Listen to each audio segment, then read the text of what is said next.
you, Tom. All right, it's time for See It or Skip It. This weekend, two of the biggest movies of the summer are finally hitting theaters, Barbie and Oppemheimer.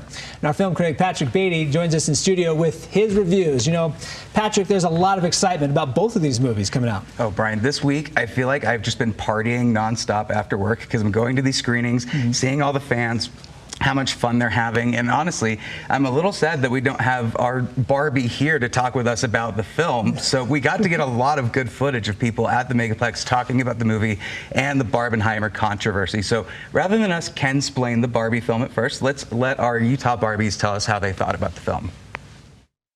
What I love about this Barbenheimer event is it's a friendly civil war. Greta Gerwig does not miss. Christopher Nolan doesn't miss. What I'm excited about for Barbie is maybe to pull me out of the despair that I'm inevitably going to feel after watching Oppenheimer. I loved it. It was definitely about women empowerment. It was just really validating to see a movie that just explained what it's like to be a woman. We wanted to do Barbenheimer because, you know, why not? This is movie history, so. I've never played with Barbies, but I do really like Greta Gerwig. I'm going to Oppemheimer tomorrow. Why are you here for Barbie?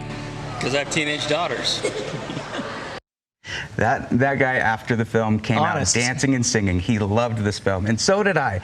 Barbie is really a triumph as far as what they were able to do. We've seen these trailers and thought, what are they really, are they in on the joke? Do they realize what the world is that they're in? There's a lot of great things with the story. They're talking about adult themes, so I wouldn't necessarily say all of it's for kids. There's a few jokes that kind of toe the line to be a little more adult, but Ryan Gosling, my goodness, he steals the show in every scene he's in. Well, the director said that she wrote this with him in mind. Which is, I mean, when you see Ryan Gosling, the first thought that most people think is Ken, but the same thing happens with Margot Robbie from what we know. And so they play their characters perfectly. This is absolutely a see it. And as far as the controversy, it seems like everybody wants to see both Oppenheimer and Barbie. Well, there's definitely a push by Hollywood to see both movies. So what about Oppenheimer? There's been a lot of Oscar buzz about that movie. Right. Well, Oppenheimer is about the father of the atomic bomb and the struggles that the government, that the military, that just general physicists that are looking into like changing the atom and doing things for science,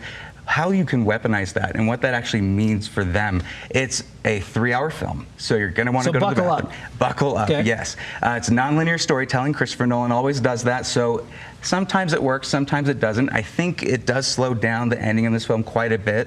It's about an hour of the third act, but Robert Downey Jr. as a supporting character to Cillian Murphy might win an Oscar, I think, for supporting. You think he win Best Supporting for this? Interesting. Cillian Murphy has it in the bag. The editing, fantastic. Cinematography, incredible. Christopher Nolan doesn't miss, much like Greta Gerwig.